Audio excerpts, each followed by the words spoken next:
So basically, I wanted to just give some highlights of our program over the last year, what we've been doing.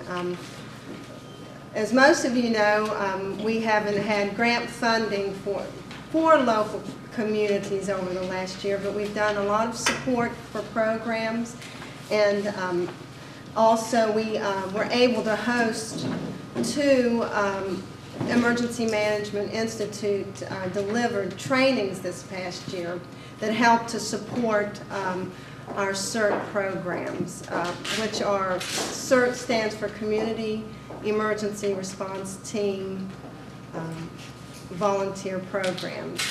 And the two trainings that we offered this year was in May. We held the CERT Program Managers Training, and then we did one for the CERT Train the Trainer in August. And combined, we had about 48 people from all over the state attend to help those programs build their capacity and promote sustainability. Also, this past year, there were a lot of public outreach and education activities that local programs did throughout the year, and trainings. Over 800 volunteers participated in trainings. Over 30,000 people were reached through public education and initiatives that happened across the state.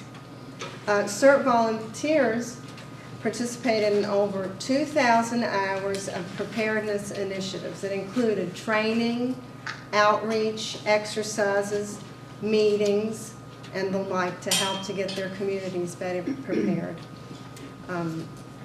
Also, one of the things that we do and have year-round are materials that organizations can request from our office, which is the Ready West Virginia Family Emergency Guide booklet, and also some bookmarks that have basic preparedness information. This past year, over 7,000 of these booklets were distributed throughout the state. And we have those. If any of you at any time need those for your trainings or outreach and education, let me know. I wanted to put my phone number up here. So, I think most of you know me, but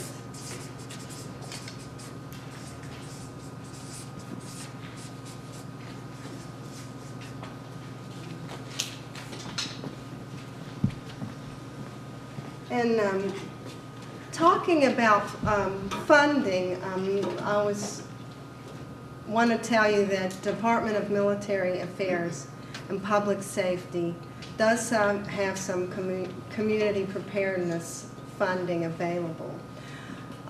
I was told if anybody's interested to contact David Hogue, who's in the Department of Military Affairs and Public Safety office, and to contact him via email. He said to say, think big, think regionally, think about what your programs need or what your community needs. You know, partner with other agencies, and if you've got an idea, you've got a need in your community, you can bring that to him through email. So I'll put his email up here.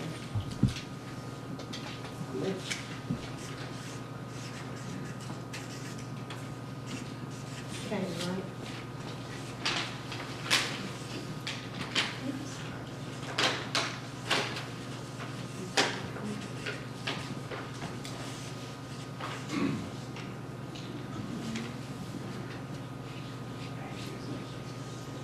I'm not good at writing on this board. It's david.k.hogue@wv.gov. That funding lasts through August 2016, so you've got time to think about what you might need. Also, one of the things the Citizen Corps program is involved with is the Senior Advisory Committee. It's a state-level committee that was formed based on a federal requirement that certain agencies that have particular grant funding streams must have this coordinating body at the state level to plan for emergencies.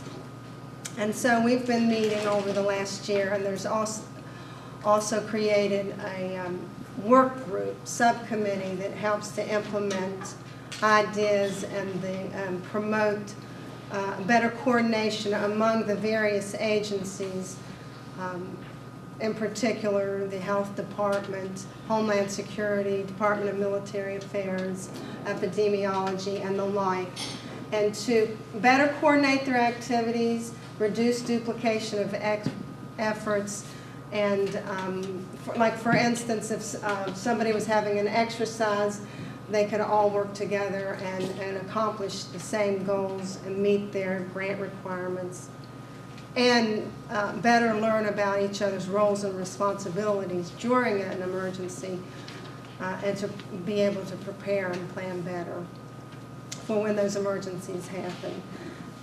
And one of the first things that the work group accomplished was they put together a regional meeting for regional coordinators of those agencies to get together and talk about the to review the Homeland Security strategy and to see how their agency fits into the larger role of the state's preparedness system. And so that we had a good turnout. We had about 60 people there. It was in Glenville. I don't know, maybe some of you were there. And we had a couple of exercises that we did at the tables so that people could learn about what each other's roles and responsibilities were. We had 2 cases. One was like an Ebola crisis, and the other one was a spill, like a radiological spill, transportation spill. And so I was there. I worked at one of the tables, and really you learned a lot from what these various agencies did, you know. So anyhow, some of the other initiatives that our program is doing, we want to try to get greater visibility for Ready West Virginia, which is our communications campaign, to get the message out for West Virginians to be better prepared. We have a website, which is ready.wv.gov. We have, of course, the materials I talked about, and we have a Facebook page and a Twitter page. And a campaign we're doing this fall, we partnered with Marshall University athletic team to put on a Facebook campaign. And so you may have seen it in the rolling spotlight. It's encouraging people to go to the Facebook page. There's a giveaway of an emergency kit and 4 tickets to, I think, their last football game. There's a little flyer in your folders that talks about it. And so far, it's been successful. We started off with, there it is. We started off with just a little over 100 likes on our Facebook page. We have over 300 now, over 340. And we've gotten some engagement. One of our communications person, Dana, who isn't here, I want to give her credit because she's been also posting some fun and interesting preparedness information every day on the Facebook page. And I feel like that's getting folks more engaged. Let's see. Anything else that I'm not mentioning, Stephanie, that I'm overlooking? Oh, yes, just real quick. During National Preparedness Month, this last month, I just wanted some quick stats. We had 142 volunteers serve over 650 hours doing a variety of outreach and education and trainings. And those numbers come mainly from our CERT programs who report to me monthly about the activities that they're doing in their communities. And one of the things that's new federally is something called the America's Prepare-a-thon. I don't know if any of you have heard of that. It's just a campaign to take preparedness to that next step into action. And they've chosen 2 days a year, one in April, one in September, to promote a day of action.